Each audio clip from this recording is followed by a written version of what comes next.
Hey everyone, Shaedow here, and welcome to another Marvel Contest of Champions video. So this is Alliance War number 8, and as you can see we're going up against Lost Ultimates. And if you've been following my Alliance Wars, you know that we've been having a little bit of a rough time. So we're hoping to turn that around with this war. These guys are a little bit more evenly matched with us than, say, New York City Guardians. But in any case, I start off as I normally do, looking over my path, and they actually placed a 4-star skill. That caused me to pause a little bit. I'm not used to seeing someone place someone there, and definitely not a 4-star. This is a platinum level alliance, and seeing a 4-star there made me think that must be a Korg. But as you can see, I'm not seeing a lot of potential to get any missions with my Corvus, but I'm still going to bring him anyway. He still kills it even when he doesn't have any missions. I just have to make sure I boost up to compensate for that. So that's my standard team that you see there, and I kind of in my mind am thinking I'm going to be using my Spider-Man Stark Enhanced for most of the path. Alright, so we head on in here, and again, I'm thinking this has got to be a Korg, 4-star here, but I always look anyway. I try to make sure that I have the buffs in my mind, so I always check the buffs, even though I've been doing this path for a long time. I check his profile just in case. I didn't think that I would see a 4-star in his profile, but you never know. So I go in with Corvus anyway, just because, and it's Black Widow. And I said, alright, I can pick up a mission, because Black Widow is an Avenger. And I was trying to get her to evade because I can pick up 2 missions. But as you can see, she was being stingy. Any other time, she'd throw her evades left and right, but when you want her to evade, she won't. I believe Corvus has a little bit of a ability reduction. I have to look again, but I do notice that evaders don't often evade against him. They will, but it seems like they don't evade as much as they normally would. Maybe that's just me because I'm often wanting them to evade so that I can get that mission. So next up we've got a Mystic here, and again I'm going to look in the profile. I see a magic, but that magic is awakened in his profile. This one is not, so I know it's not magic, so I have no idea who it is. As you saw, I took a look at the node just to get it fresh in my mind, and it is a Dr. Voodoo. That surprised me, and I figure this must be for diversity. Dr. Voodoo, very easy to fight, but I haven't fought him in an alliance war for a while. And you saw that right there, where he got unstoppable. That let me know, and I let my alliance know, that this Ludwig here has unfazed. Naughty, naughty Ludwig.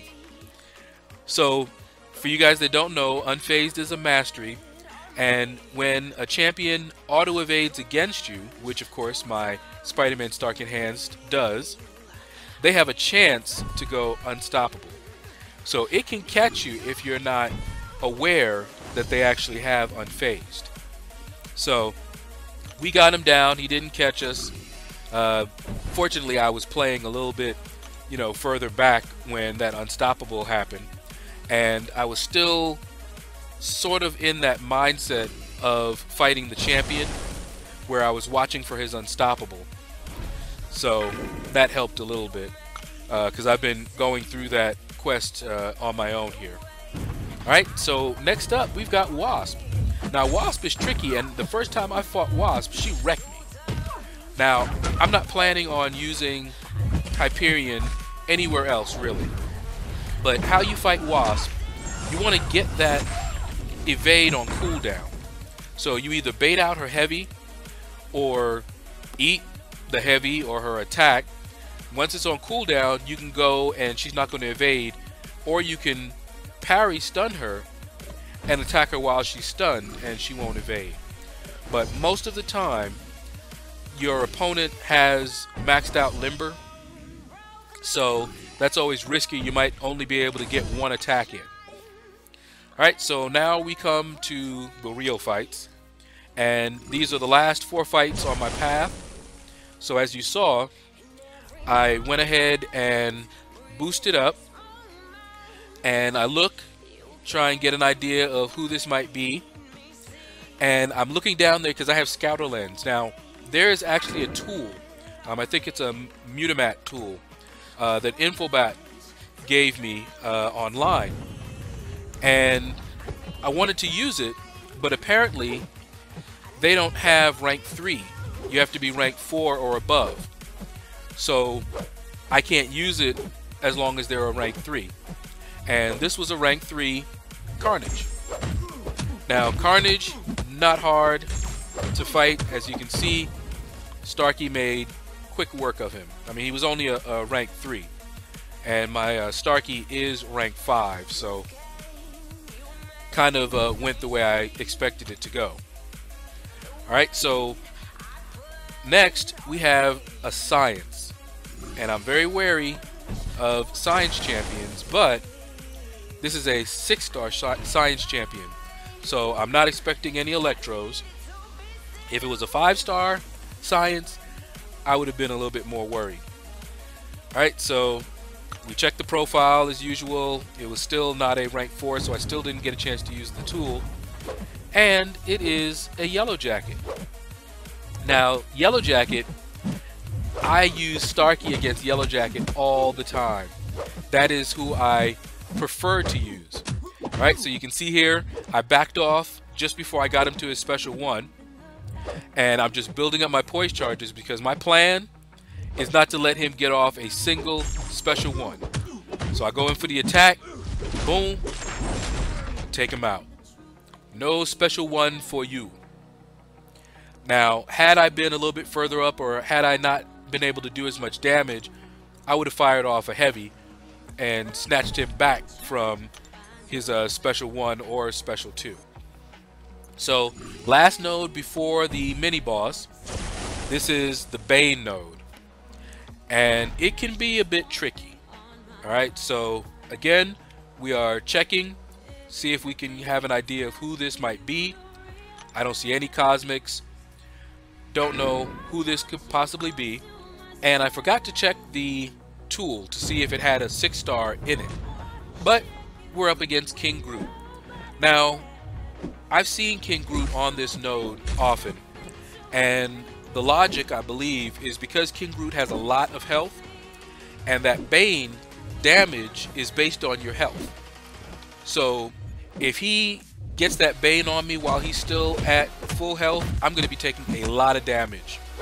But as you saw, the strategy is to build up the poise charges, max them out before you ever attack him, before you get Bane.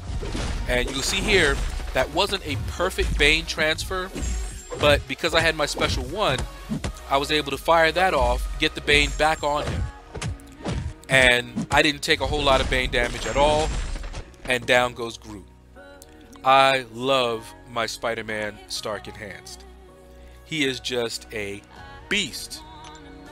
So now, we've got the last fight on my path. And it is Ultron.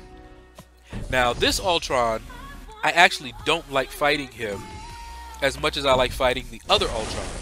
Mainly because the other Ultron, you can actually predict his evade. This Ultron, you can't. So as you see, I'm checking the boosts, and I actually thought about using a cosmic boost or something like that. But then I said, you know what? Nah, I'm not going to.